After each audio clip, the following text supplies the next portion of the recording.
کو دکھ رہی ہوگی، یہ ہے صراط مستقیم، مکتبہ تھانوی دیوبند سے چھپی ہے۔ اس کتاب میں لکھنے والے مولوی اسماعیل دہلوی ہے، شاہ ولی اللہ کے پوتے۔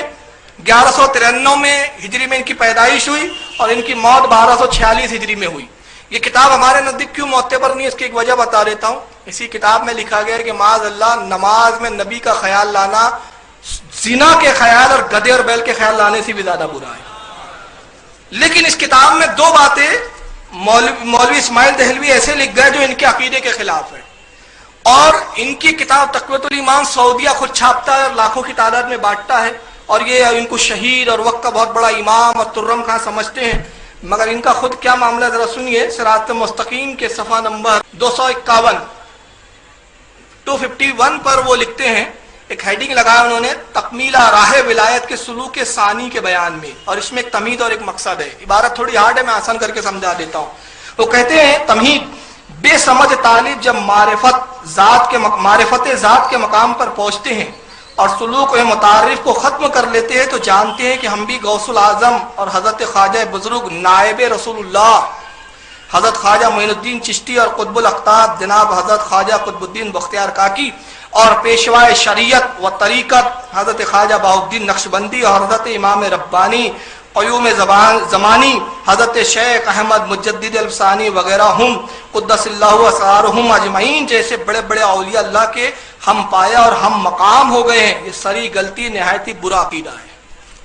اپنے مفہوم میں بتاؤں، کہتے ہیں کہ کچھ لوگ جب عبادت بہت کر لیتے ہیں تو عبادت کرنے کے بعد وہ سمجھتے ہیں کہ ہم غوث پاک کے مقام تک پہنچ گئے، غریب نواز کے مقام پر پہنچ گئے، تو کہتے ہیں کہ یہ جہالت ہے اور یہ بدعقیدگی ہے، انسان آج کا کتنا ہی عبادت کر لے ان کے برابری نہیں کر سکتا۔ تو ان کے نزدیک بھی جب یہ معاملہ ہے، اب آئیے آگے دیکھیں، اسی صراط مستقیم میں انہوں نے ایک بات اور کیا لکھی، ذرا سنیے۔ دیکھیے یہ کتاب کا صفحہ نمبر 215 پر اسماعیل دہلوی کیا لکھتے ہیں، جو وہابی جماعت کے بہت بڑے امام وقت مانے جاتے ہیں۔ وہ کہتے ہیں کہ ذکر کرنے سے پہلے چاہتے ہیں کہ ذکر کا فائدہ ملے ہمیں، تو اس کے ایک طریقہ بتا رہے ہیں، ہیڈنگ لگائی انہوں نے، پہلا فائدہ طالب کو چاہیے، جو یعنی مقام چاہتا ہے، کوئی مرتبہ چاہتا ہے، طالب کو چاہیے کہ پہلے باوضو دو زانوں بطور نماز بیٹھ کر اس طریقے کے بزرگوں میں یعنی معین الدین سنجری، حضرت خواجہ قطب الدین بختیار کاکی وغیرہ حضرات کے نام کا فاتحہ پڑھ کر، سمجھ رہے ہیں آپ، مقام چاہیے تو پہلے کیا کریں، عبادت بعد میں، ذکر بعد میں، پہلے غریب نواز کی فاتحہ دلائے۔ ایک کتاب میں شرک ہو جاتی ہے، کتاب میں یہی توحید بن جاتی ہے، ان کا مذہب بھی بڑا دوگلا مذہب ہے۔ کہتے ہیں بختیار کاکی وغیرہ حضرات کے نام کا فاتحہ پڑھ کر بارگاہ خداوندی میں ان بزرگوں کے توسط اور وسیلے سے التجا کرے۔ ارے تو جو تمہارے نزدیک کافر ہے اس کا وسیلہ کیسا، اور وسیلہ کبھی شرک کہتے ہیں، اور ابھی مقام و مرتبے کی ضرورت پڑ گئی تو غریب نواز کا وسیلہ، تو معلوم ہو گیا کہ یہ بھی جانتے ہیں کہ مقام چاہیے تو غریب نواز کے وسیلے کے بغیر چارہ ہی نہیں ہے، انہیں بھی سمجھ میں آتا ہے۔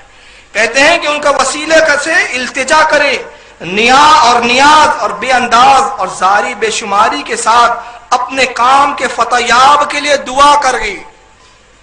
اور اس کے بعد پھر اس ذکر کا انہوں نے طریقہ بتایا۔ چنانچہ یہ شاہ اسماعیل دہلوی صاحب بھی جو ہے لکھ رہے ہیں کہ جو سرکار غریب نواز کی فاتحہ دے تو اس کا مطلب یہ ہوا، تو ان کے مولوی کے نزدیک تو وہ تو صاحب فاتحہ کے لائق